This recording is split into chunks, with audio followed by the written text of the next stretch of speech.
we are making Thai green curry today. Why? Because we have all this beautiful squash, some seasonal Jimmy Nardello peppers. This is easy to do. We're gonna cheat though. We're gonna use a blender. You should use a mortar and pestle, but more of the moquette style, which I don't have. So what's we're gonna use a the Vitamix. Moquette, great question. It's a very coarse, wider, shallow mortar and pestle. All right, so what do? We start with ginger. Just sliced, doesn't need to be perfect.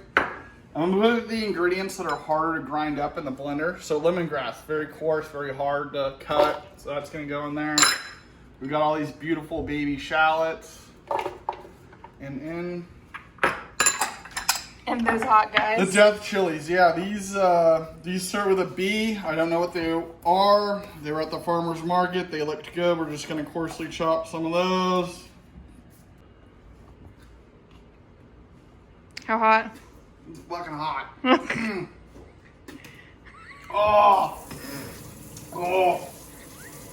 Oh, that's basically Thai bird hot. And add that in there.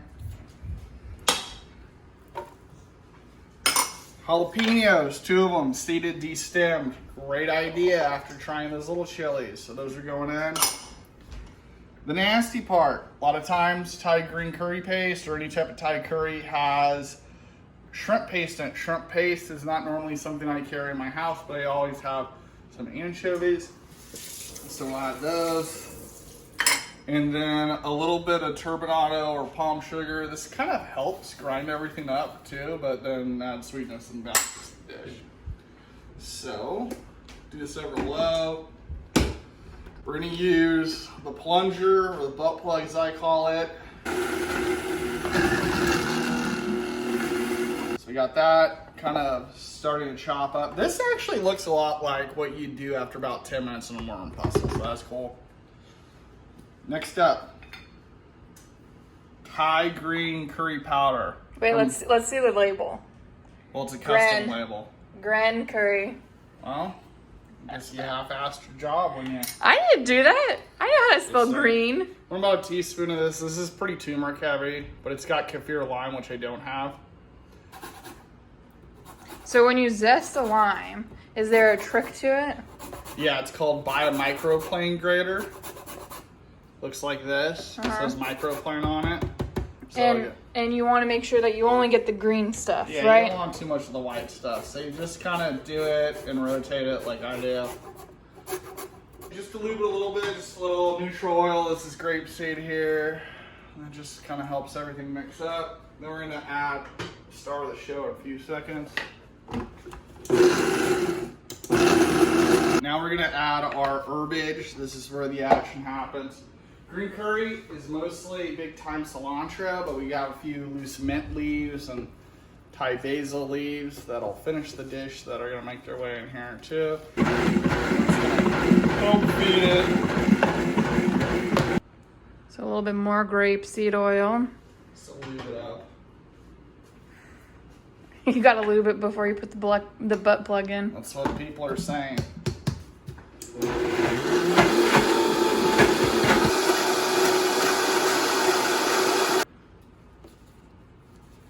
Better to use a juicer, but I thought I'd be badass and do it with my hands. It's not working that well today.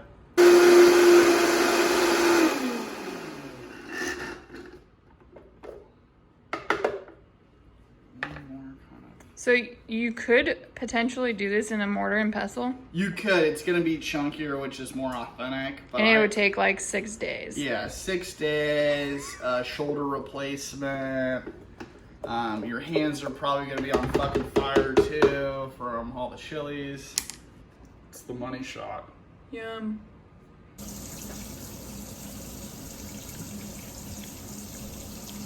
It's good. Pretty good. Yeah. No, not too hot. I thought I was going to make my mouth on fire, but it's not too bad. We're going to get to the squash part when it comes to our Thai green curry with squash. These are summer squashes. We were inspired by Matthiasson winery that we went to on Napa, and as a parting gift, they gave us this giant, as you can see, like the the COVID man himself, yellow summer squash.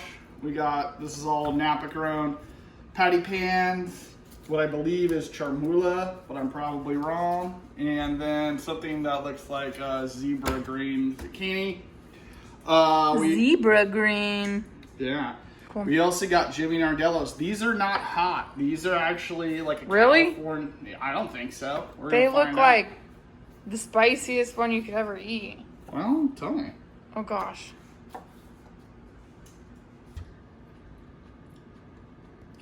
Oh yeah, it tastes like a bell pepper. Yeah, we had these in like 3 dishes over the weekend, so they're not hot. We're just gonna do kind of thick bias cut on that. Bias cut. Bias. Means it's like at an angle, right? Yes. And then I'll save these little stem guys for you because I know. Gotta compost them. Compost it up.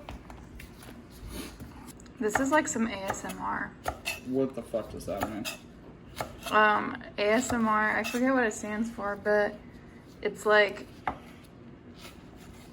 Terrible. pleasing sounds. That's just like repetitive sounds. Oh, And it okay. makes some people fall asleep or calm them down. Compost. Waste not, want not. It's like a little happy face. A little happy face. There we go. We're just gonna do a little With a unibrow. triangle on there. Oh, that could be the nose. That could be the nose. It's Squidward.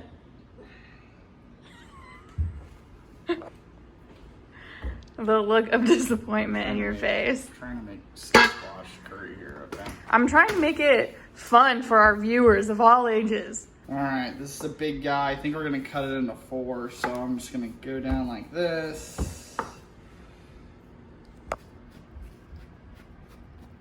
Go in half like that. Go like that. Slices, stick, dices. Actually, are you dicing it? Well, yeah, technically.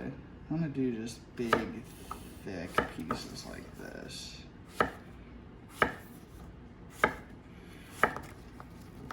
This is a patty pan. I just cut the bottom off, look like that. Little guy at the top. These things are fun, but they're gonna be the more difficult squash to play with here because of our shape. So I just kind of cut it like this. I'm just kind of gonna do little wedges, I think. And it's okay with this. If not, you want to try to kind of have everything even thickness, more or less. Mise en place. But- Mise en place. So can you explain what mise en place means? Mise en place is just getting your shit together. It's really just making sure your cooking area is clean. You know what you're gonna cook in and with, and that your ingredients are washed and ready to rock. And a lot of times prep. So in the case of that curry, we already had kind of sliced and diced a lot of what was gonna go in it. So basically, be prepared and have everything in the same thickness, more or less. Well, not just for chopping, but just get it having, like, we wouldn't go ahead and start Cooking. making our curry if we didn't If we have weren't ready. this going on right now, right? So do you think So the you're not- mise en place is the most important part of cooking? Yeah, I think a lot of people struggle because they go too quickly and they try to put everything together on the fly, and that's when a lot of organization. It's just taking a little time and energy to do it right the first time. Alright, so even though it's a Thai dish, we're gonna do olive oil. This is the one I use, California, every day. Oh, I missed it. I missed the label. So a few glugs, this is probably like a quarter cup. It's a lot of squash, so we'll do a lot of pepper. And then kosher salt, cascades of it. You have all the squash, season it. No one likes food that doesn't taste good. So if we were really cared about the color of the squash we were trying to pick up, we would probably do this in 2 sheet pans and spread a nice, even, thin layer. This is like a double layer. Yeah, this seems very overcrowded here. It is overcrowded, so this is not a good way of roasting things. But because we're making a curry, and we're not really there to develop those rich golden flavors, because it's really about the punchiness of the Thai curry we made, we're just using this more as a cooking method. So 450, I'd say 15, 20 minutes. Alexa, set a timer for 15 minutes. Since the good folks at Matthiasson gave us the squash, which we are now making a delicious Thai green curry out of it, we thought it'd be appropriate to use their wine. This is a Ribolla, I never say it right, Gialla or whatever. It's basically a Friulian white wine varietal from Italy. If you don't know what that means, I don't really either. Friulian is kind of Alpy, so it's probably more aromatic, like Gewürztraminer or Riesling. That's looking pretty good. Let me just give that a turn. One thing that people don't do enough of when they're roasting, again, we're not going for color here, we're just really just trying to pour cook this squash a bit, and we're about there, is they need to move shit around their oven. Everyone's oven's different. Just gonna get this guy like medium, I think medium high, pretty hot. We're just gonna sear the peppers a little bit. Grapeseed? Grapeseed, yep. We're going hot. See, it's smoking. That's cool. Just gonna put a little char on those guys.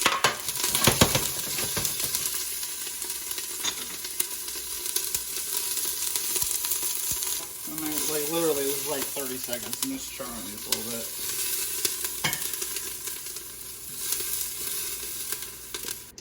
Alright, so we're gonna fry the curry paste. This is an important part. So, only just You're frying the curry paste? Frying, yeah.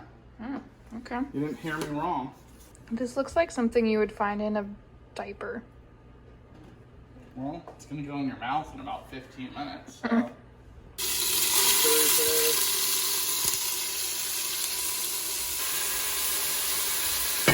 Just trying to cook through some of those aromatics.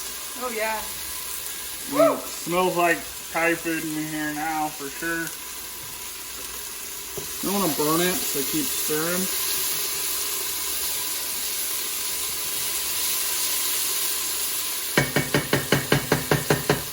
Alright, here's the part. This is coconut milk.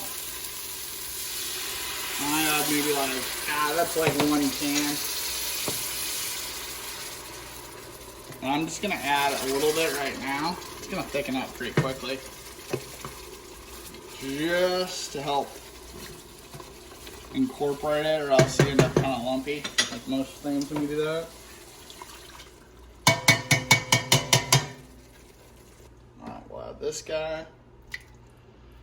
Alright, our curry's simmering, so I'm just turning it down. We tasted it.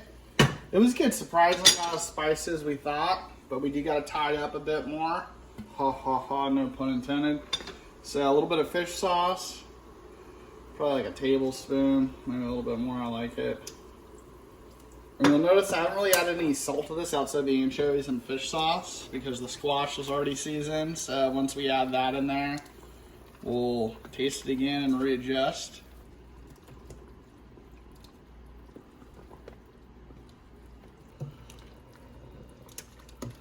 And since they're al dente, I want to cook them through in this. Looks pretty damn good.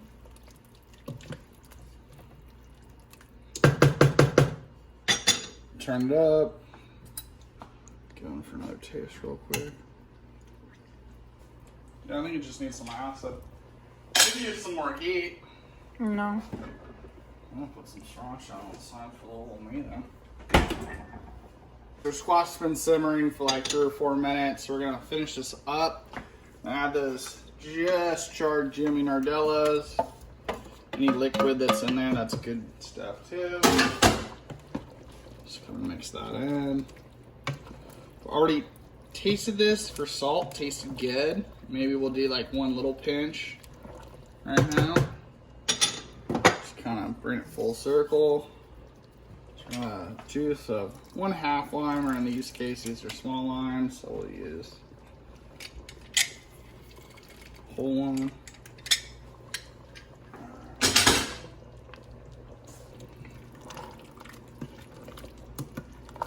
So I'm gonna kill the heat now. This is where I want it. We're gonna finish this up, and what we're gonna do is add a few handfuls. This is basil, probably Thai basil, and mint. And we're gonna save a little bit for presentation, so it looks pretty. So we're just folding that in off the heat. It's gonna start to wilt, that's cool. Man, this is a lot of green curry. Yeah. We're gonna have curry for days. I'm just gonna kinda try to make that look pretty. These are Thai fried garlics. You can buy these on Amazon. I use them all the time for crunchy bits. And this just adds a little bit more umami, some texture, without being like overtly garlicky. Same thing with the fried shallots.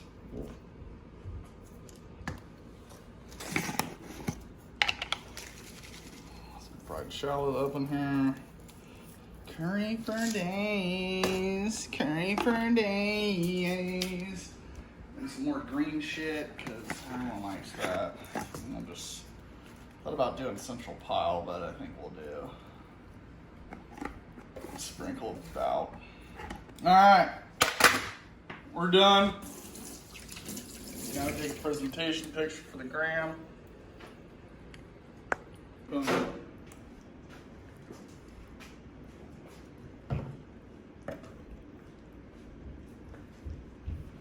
All right, let's give this a try. It's really hot.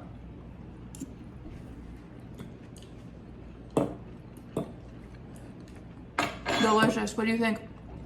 Need a lot more spice. Well, you got some sriracha there you can put on there. No, the curry paste and more spice. It tastes fine to me. Oh wow, what a failure. That whole thing's a failure because there's not enough spice. Thanks for watching.